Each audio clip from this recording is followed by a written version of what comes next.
श्रोताओं, आज का युग जो है वो टेक्नोलॉजी का युग है और इस टेक्नोलॉजी के युग में कंप्यूटर साइंस एक ऐसा क्षेत्र है जहाँ पर आए दिन नए नए चेंजेस आ रहे हैं और ये जो टेक्निक है ये बहुत आगे बढ़ रही है। तो इसमें हमारे युवा किस तरह अपना करियर बना सकते हैं, इसके लिए आज हमने अपने स्टूडियो में आमंत्रित किया है शासकीय पॉलिटेक्निक महाविद्यालय दमोह में पदस्थ श्री ऋषि यादव जी को। आप कंप्यूटर साइंस ब्रांच में विभागाध्यक्ष हैं। सर, बहुत बहुत स्वागत है आपका। आपका बहुत बहुत धन्यवाद। आपने मुझे आज आमंत्रित किया अपनी आकाशवाणी में और मुझे अपनी बात रखने का यहाँ पर मौका दिया है। आपका बहुत बहुत धन्यवाद। सर, सबसे पहले तो हम आपके बारे में जानना चाहेंगे। छोटा सा परिचय तो हमने आपका दिया और हम आगे भी जानना चाहेंगे कि आपकी जो पढ़ाई लिखाई हुई वह कहाँ से हुई और इसके बाद आप इस मुकाम तक कैसे पहुँचे। मैं वैसे तो दमोह ज़िले का निवासी हूँ। मैं दमोह में एक छोटे से गांव आमचोपरा में रहा हूँ। मैंने अपनी प्रारंभिक शिक्षा, स्कूल शिक्षा मैंने वहीं से की है जी। उसके बाद मैंने फिर अपनी इंजीनियरिंग की पढ़ाई के लिए पहले तैयारी की एंट्रेंस एग्ज़ाम के लिए। फिर मैंने जबलपुर इंजीनियरिंग कॉलेज, शासकीय इंजीनियरिंग कॉलेज में मैंने वहाँ से बीई की है कंप्यूटर साइंस में ही। उसके बाद फिर मैंने दोबारा से तैयारी की उसकी, हायर एजुकेशन की, आईआईटी रुड़की से एमटेक करने का मौका मिला। इस तरह से मेरी पढ़ाई हो पाई है। जी। एक सवाल मेरे जहन में आता है कि आपने बताया कि आप आईआईटी रुड़की से एमटेक किए हुए हैं, तो क्या रहता है जब हम आईआईटी जैसे संस्थानों से पढ़ाई करते हैं तो हमारे पास प्राइवेट जॉब में बहुत अच्छी अपॉर्चुनिटीज़ होती हैं, हम बहुत अच्छे पैकेज भी मिलते हैं। तो आपने उन जॉब्स को छोड़कर शिक्षा के क्षेत्र में, इधर जो मल्टीनेशनल कंपनी बड़े बड़े शहरों में होती हैं और अच्छा पैकेज देती हैं, और जो सरकारी नौकरी होती है वो ज़्यादातर इतने बड़े शहरों में नहीं होती है, आप दमोह में पदस्थ हैं और ऊपर से इतनी ज़्यादा सैलरी भी नहीं होती है, तो ऐसा क्यों था कि आपने इतनी अच्छी अपॉर्चुनिटीज़ को छोड़कर इस क्षेत्र में आगे बढ़े? क्या कोई खास लगाव था आपको? वैसे मुझे बड़े शहरों से ऐसा कोई मोह नहीं था। मैं खुद एक छोटे शहर दमोह का निवासी हूँ और मेरे घर में भी वातावरण ऐसा रहा है कि मेरे पिताजी शिक्षक हैं, तो मुझे उनसे भी खूब प्रेरणा मिलती है। जब कभी मुझे अपनी स्कूल की शिक्षा में कुछ परेशानियाँ या दिक्कतें आती थी तो वही मेरे को समझाते थे, वही मेरा सॉल्व करते थे। तो मुझे शुरू से ही उनके साथ और उनकी चीज़ें देख के अच्छा लगता था, तो मैंने सोचा कहीं ना कहीं मैं भी शायद इसी क्षेत्र में जाना चाहूँगा। फिर जब मैंने पढ़ाई की तो इंजीनियरिंग की मैंने, फिर मुझे थोड़ा महसूस हुआ कि मैं प्रोफेसर ही बन जाऊँ। फिर मैंने पता किया उसके लिए क्या एलिजिबिलिटी होती है, क्या चीज़ें होती हैं, तो मुझे पता चला कि एमटेक की ज़रूरत पड़ती है। तो फिर मैंने उसके लिए भी प्रयास किया, फिर मेरा एमटेक हुआ।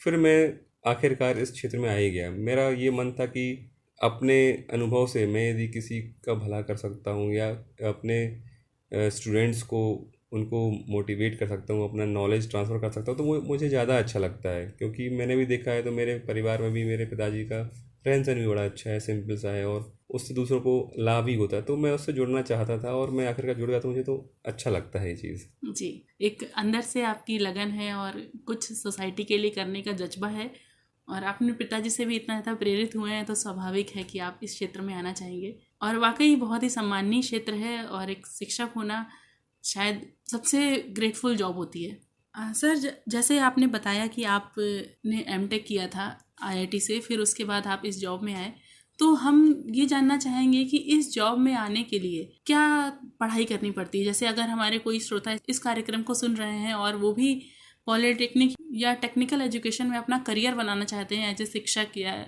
एज ए प्रोफेसर, तो उनको क्या एग्ज़ाम देना पड़ता है और क्या पढ़ाई करनी पड़ती है? सबसे पहले तो मैं ये कहूँगा कि अपनी जो भी पढ़ाई है उसको पूरी तरह से अच्छे से करें। जिस भी क्षेत्र की है, जिस भी ब्रांच की है, आप उसमें अच्छे मार्क्स से, अच्छे नॉलेज से उसको पास करें। उसके बाद अब जिस तरह की परीक्षा, जैसे मैं अपनी बात करूँ तो लेक्चरर में हूँ, तो अब चूँकि अभी हाल तो यहाँ पे ऐसा रूटीन निकलती नहीं कि हर साल या हर 2 साल में निकले, तो ये जो वैकेंसी है वैसे भी बहुत कम ही निकलती है। मैं खुद 5 साल पहले रिक्रूट हुआ था, उसके बाद तो अभी कोई वैकेंसी आई भी नहीं है इस क्षेत्र में। तो ऐसा नहीं है कि हर बार निकलती है। और इसको निकालने की एजेंसी जो है एमपीपीएससी होती है हमारी, और कभी कभी एमपीपीएससी ना हो के जो हमारा एजुकेशन डिपार्टमेंट है, टेक्निकल एजुकेशन डिपार्टमेंट है, वो भी अपने बिहाफ पे किसी बड़े एग्ज़ाम को आधार मान के वो रिक्रूट कर लेता है। जैसे कि हम लोग के समय पर उन्होंने गेट का यूज़ किया था। गेट एक एंट्रेंस एग्ज़ाम है जो कि आईआईटीज़ द्वारा कंडक्ट किया जाता है, तो उसको उन्होंने आधार मान के उसके मेरिट के बेस पे हम लोग को उन्होंने इंटरव्यू के लिए कॉल किया, फिर उसको उन्होंने सेलेक्ट किया। तो ये ऐसा है कि कभी पीएससी ले लेती है, तो कभी डिपार्टमेंट खुद ले लेता है, और कभी कभी NITs की हम बात करें तो वो अपना खुद का एग्ज़ाम निकालते हैं उनके यहाँ जब वैकेंसीज होती हैं। तो ये हमको अपडेट रहना होता है, हमको ये चेक करते रहना होता है उनकी वेबसाइट्स पे। IITs NITs और स्टेट कॉलेज के भी होते हैं, उनकी हमको वेबसाइट भी चेक करनी होती है। खुद का भी वो अपना एग्ज़ाम लेते रहते हैं। जी। गेट में लगभग कितनी रैंक आनी चाहिए जो इसमें सिलेक्शन हो सकता है? क्या रैंक का या कितने नंबर्स का प्रावधान वगैरह होता है? अब वैसे तो ये डिपेंड करता है कि स्टूडेंट्स कितने हैं, यानी कि वैकेंसी कितनी है, और एलिजिबल जो लोग हैं उसको कितने लोग अप्लाई कर रहे हैं, उस रेशियो पर डिपेंड करता है। एकदम अपन ऐसे नहीं बोल सकते हैं कि इतनी ही रैंक है। मैं तो अपना एग्जांपल दे सकता हूँ कि जब मेरा सिलेक्शन हुआ था उस टाइम पर लगभग कंप्यूटर साइंस की यदि मैं बात करूँ तो 3-4 हज़ार ऑल इंडिया रैंक तक के लोगों का सिलेक्शन हुआ है। फिर उसके बाद भी डिपेंड करता है कि आप का रिजर्वेशन भी होता है, तो किस श्रेणी के हैं आप, तो उस श्रेणी की अलग अलग रैंक जाती है। और फिर ये है कि जैसे मेरी ब्रांच में ज़्यादा सीट्स थी तो नीचे तक भी गया है इसका, और किसी ब्रांच में कम सीट्स हैं तो वो हायर गया। तो ये डिपेंड करता है। जी। आपकी रैंक कितनी थी गेट में? मेरी रैंक 350 रैंक थी ऑल इंडिया रैंक में। जी। 350 रैंक हासिल करने के बाद आपको जो आपकी प्रदेश में किस नंबर पे, आपको मेरिट में किस नंबर पे आए थे आप? मेरी जो रैंक थी वो स्टेट में 2nd पोजीशन पे थी मेरी। मेरे ऊपर एक और एक सर हैं, उनकी रैंक थी, उनका 60 to 70 के बीच में रही थी। और हम लोग को एक्चुअली एक और फ़ायदा था कि हम लोग एमटेक से थे। मतलब ये जो पॉलिटेक्निक में लेक्चरर हैं उनकी जो एलिजिबिलिटी है वो BE BTech होती है, बट हम लोग एमटेक थे तो हम लोग को थोड़ा सा वेटेज ज़्यादा मिला था, इसलिए हम लोग की रैंक भी ज़्यादा इसलिए भी आ गई थी, 1st 2nd रैंक आ गई थी। जी। 2nd रैंक हासिल की आपने, आपको बहुत बहुत बधाई हो। धन्यवाद जी। अब हम बात करते हैं उन युवाओं की जो पॉलिटेक्निक में या टेक्निकल एजुकेशन में अपना करियर बनाना चाहते हैं। तो उसमें करियर बनाने के लिए जो सही उम्र क्या है, कैसे अपना करियर बना सकते हैं? इसके लिए तो हम लोग को शुरू से ही, बचपन से ही प्रिपेयर होना चाहिए। मतलब पेरेंट्स को अपने बच्चों का ख्याल रखना चाहिए। ये तो जैसे ही आप 10th क्लास में आ जाते हैं तो उसके बाद आप स्ट्रीम सेलेक्ट कर लेते हैं, है ना। यदि आपको इंजीनियरिंग क्षेत्र में जाना है तो आप पहले ही साइंस मैथ्स को अपन सेलेक्ट कर लेते हैं, तो वहीं से आपका पाथ डिसाइड हो जाता है। फिर यदि आप पॉलिटेक्निक करना चाहते हैं तो आप 10th के बाद ही जा सकते हैं, क्योंकि हमारे यहाँ पॉलिटेक्निक कॉलेज में यदि किसी को करना है डिप्लोमा तो वो 10th के बेस पे ही आ जाता है ना। और यदि आपको इंजीनियरिंग करनी है तो 12th के बाद आप जा सकते हैं। और पॉलिटेक्निक का स्टूडेंट भी यदि इंजीनियरिंग करना चाहता है तो वो 3 साल का डिप्लोमा करने के बाद वो सीधे इंजीनियरिंग में 2nd ईयर में प्रवेश पा लेता है। तो वो 10th के बाद ही हम कह सकते हैं कि वो बच्चा अपना भविष्य निर्माण के बारे में सोच सकता है। जी।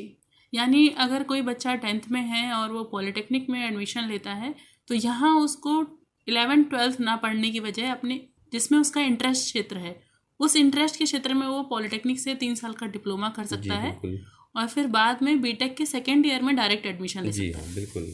इससे वो उन चीज़ों को पढ़ने से बच जाएगा जिसमें उसे इंटरेस्ट नहीं है, और उन चीज़ों को पढ़ने में ज़्यादा प्रोफेशनल हो जाएगा जिसमें उसका इंटरेस्ट है। अगर उसे बीटेक ही करना है तो वो पहले पॉलिटेक्निक करके फिर अगर वो बीटेक करता है तो उसको यहाँ पर उसकी लाइन एकदम क्लियर हो जाती है। हाँ, यहाँ पर उसका नॉलेज भी बढ़ जाता है, क्योंकि 3 साल का एक्सपीरियंस हो जाता है। और वो यदि जाता है तो 1 साल के जो BE के छात्र से जो को ज़्यादा ही नॉलेज रखता है वहाँ पर वो, जी, तो उसको यहाँ पर फ़ायदा मिलता है। जी बिल्कुल। जैसे आप कंप्यूटर साइंस के प्रोफेसर हैं तो हम ये जानना चाहेंगे कि कंप्यूटर साइंस बच्चे जब 10वीं के बाद इस तरह के पॉलिटेक्निक एग्ज़ाम देते हैं तो उन्हें इतना समझ में नहीं आता है कि कौन सा सब्जेक्ट चूज़ करें। तो मैं आपसे जानना चाहूँगी कि इस कंप्यूटर साइंस को चूज़ करने के पीछे क्या रीज़न होने चाहिए? एक तो इंटरेस्ट होता है कि आपको इस टेक्नोलॉजी में इंटरेस्ट है, पर दूसरा क्या है कि उनके लिए भविष्य में क्या अपॉर्चुनिटीज़ हो सकती हैं, उनको क्या जॉब मिल सकती है।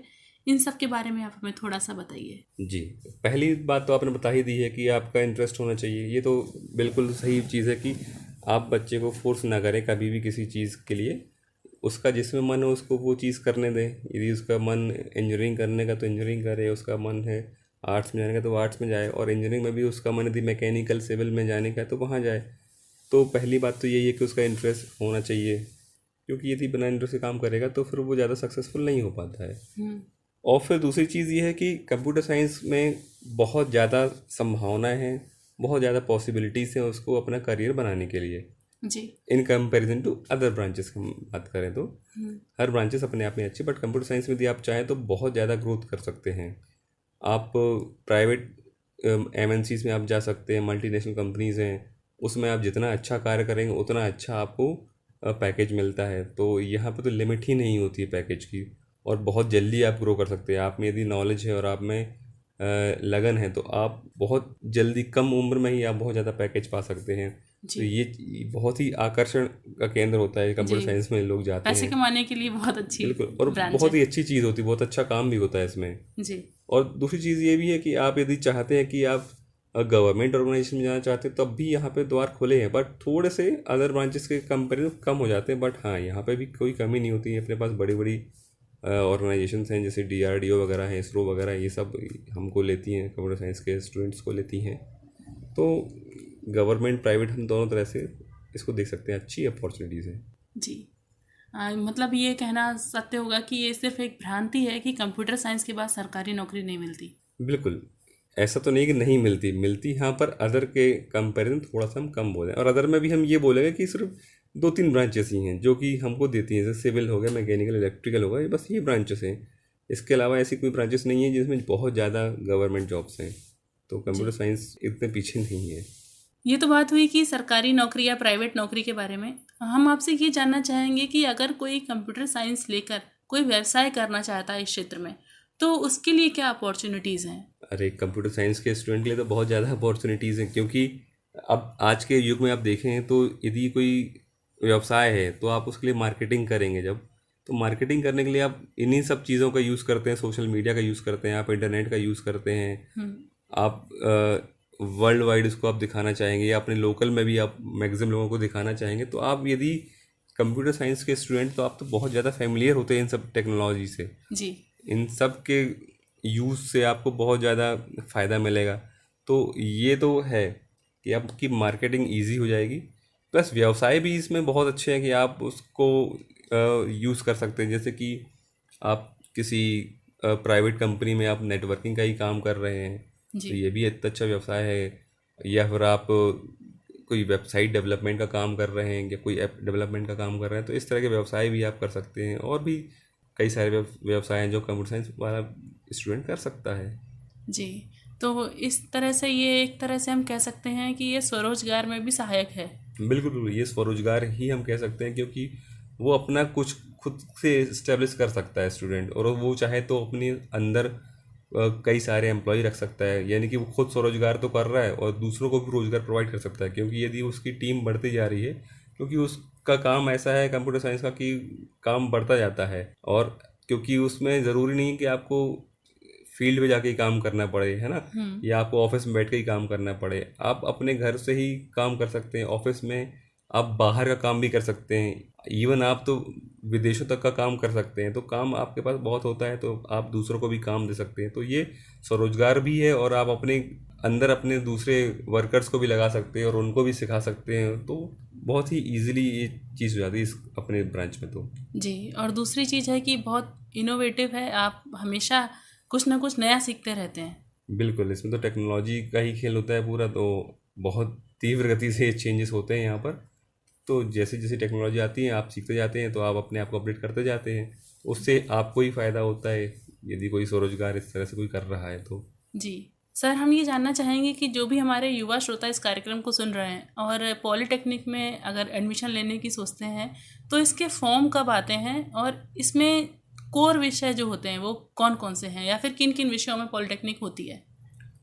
इसके लिए जो अपना एग्ज़ाम होता है, इसका फॉर्म हमारा फरवरी मार्च में आ जाता है, हुँ, और अप्रैल में इसका एग्ज़ाम हो जाता है। जी, फिर इसका मई जून में इसकी प्रोसेसिंग हो जाती है, मतलब एडमिशन प्रोसेस स्टार्ट हो जाती है, और जुलाई से हमारे कॉलेज स्टार्ट हो जाते हैं। ये हमारी प्रोसेस होती है। PPT पास करने के बाद पॉलीटेक्निक में डिप्लोमा में हमारे पास कोर की बात करें तो सिविल, मैकेनिकल, इलेक्ट्रिकल, ये सब्जेक्ट्स हैं। कंप्यूटर साइंस, इलेक्ट्रॉनिक्स सब्जेक्ट्स हैं। फिर कुछ कुछ सब्जेक्ट आर्किटेक्चर भी हैं, फिर मॉडर्न ऑफिस मैनेजमेंट, इस तरह के सब्जेक्ट भी होते हैं। कहीं कहीं माइनिंग भी होती है। तो ये डिपेंड करता है, पर ये जो मेन सब्जेक्ट हैं civil, electrical, mechanical, computer science, ये मैक्सिमम कॉलेज में मिल ही जाते हैं। जी। जो एग्ज़ाम होता है पॉलिटेक्निक के लिए, एंट्रेंस एग्ज़ाम होता है, उसमें किन-किन सब्जेक्ट्स को पढ़ना बहुत ज़रूरी है? बच्चों को किन सब्जेक्ट्स का ज्ञान होना चाहिए? वैसे ये जो एग्ज़ाम है वो 10th क्लास के स्टूडेंट्स के लिए होता है, मतलब 10th पास स्टूडेंट के लिए होता है। तो इनका लेवल उतना ज़्यादा नहीं होता, ये 9th 10th के बेस पे ही पूछते हैं कि फिजिक्स केमिस्ट्री मैथमेटिक्स के ही क्वेश्चंस होते हैं इसमें, कुछ ज़्यादा ऐसे विशेष कठिन नहीं होते कि आपको कुछ अलग से प्रिपरेशन करनी पड़े। आप 9-10 अच्छे से पढ़े हुए हैं तो बच्चे लोग इसको निकाल सकते हैं अच्छे आराम से। जी। अच्छा, एक सवाल आपसे भी जुड़ा हुआ है, और जैसे आपने बताया कि आपका जन्म जो एक गांव में हुआ था और आपकी बेसिक शिक्षा भी गांव में ही हुई है, तो गांव की जो शिक्षा होती है और फिर ये टेक्निकल एजुकेशन जो बीटेक एमटेक होता है, तो जो गांव के जो विद्यार्थी हैं हमारे, वो इस क्षेत्र में कैसे आ सकते हैं? क्या कभी लैंग्वेज या कोई परिवेश या जो स्कूली शिक्षा है, कभी बाधा तो नहीं बनती है? ये बाधा तो नहीं कहेंगे, बट हाँ कठिनाई तो आती है शुरू में, क्योंकि गांव का जो बच्चा होता है वो आसपास के लोगों से ही सीखता है। तो आसपास के लोगों को यदि उतना अच्छा नहीं आता तो वो उतना अच्छा सीख भी नहीं पाता है। तो जब ये स्कूल जाता है बच्चा, जब उन बच्चों से मिलता है और अपने टीचर से मिलता है, तब ये सीखता है। यानी कि उसको अपने और अपने शिक्षकों के ऊपर ज़्यादा डिपेंडेंट होना पड़ता है, क्योंकि पेरेंट्स या उसके आसपास के लोग उतने ज़्यादा अवेयर नहीं हो पाते या उतने ज़्यादा शिक्षित भी नहीं होते कि दूसरी लैंग्वेजेस यानी कि हिंदी भी अच्छे से बोल पाएँ।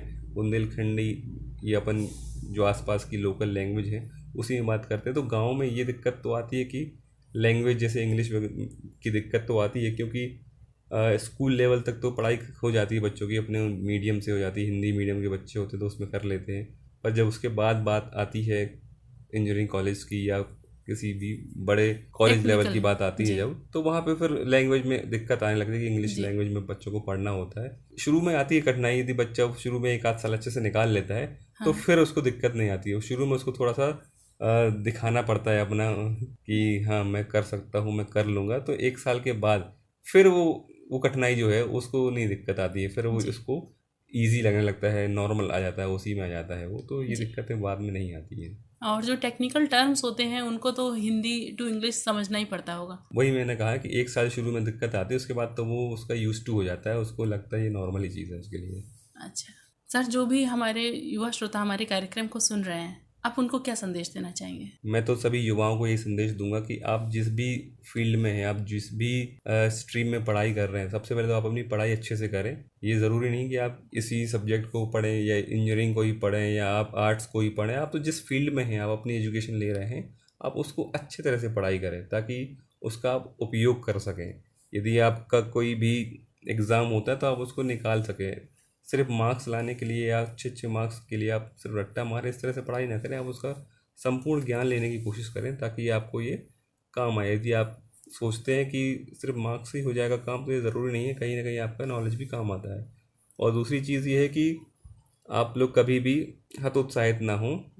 यदि आपको लगता है कि कहीं आप फेल होते हैं तो ऐसा नहीं कि आपका समय, आपकी ज़िंदगी वहीं ख़त्म हो जानी है या फिर आप हतोत्साहित हों। आप थोड़ा सा उसको और आगे निरंतर प्रयास करते रहें, अगली बार आप कोशिश करें, आपको सफलता मिलेगी, आज नहीं तो कल मिलेगी। अपना नॉलेज बढ़ाते रहें। और दूसरी चीज़ ये भी है कि अब आजकल सरकारी नौकरियों के पीछे भागना भी उतना अच्छा नहीं, क्योंकि हमारे आसपास देखा जाए तो प्राइवेट नौकरियां ज़्यादा हैं और उसमें हमारे पास भविष्य बनाने के भी अवसर ज़्यादा हैं। आप स्वरोजगार की तरफ भी जा सकते हैं। आप सिर्फ सरकारी नौकरी को टारगेट करके तैयारी ना करें या के ही लिए आप ना करें। आप अपने आप को इस्टेब्लिश करने की कोशिश करें। आप उसके लिए चाहे प्राइवेट हो, चाहे आप सरकारी हो, चाहे आपका खुद का स्वरोजगार हो, आप उसके लिए मेहनत करें, उस और आगे बढ़ें, तो आपको सफलता ज़रूर मिलेगी। जी सर, आप हमारे स्टूडियो में आए और आपने इतनी अच्छी जानकारी हमारे साथ साझा की। हमें आशा है कि सुनने वाले सभी हमारे दोस्त इन जानकारियों से लाभान्वित होंगे। सर, आपका बहुत बहुत धन्यवाद। आपका भी बहुत बहुत धन्यवाद और आपकी पूरी आकाशवाणी की टीम को भी मेरी तरफ से बहुत बहुत धन्यवाद कि आपने मुझे अपने इस आकाशवाणी में आने का मौका दिया और मेरी बात रखने का मौका दिया ताकि मैं अपनी बात को युवाओं तक पहुंचा सका। बहुत बहुत धन्यवाद आपका।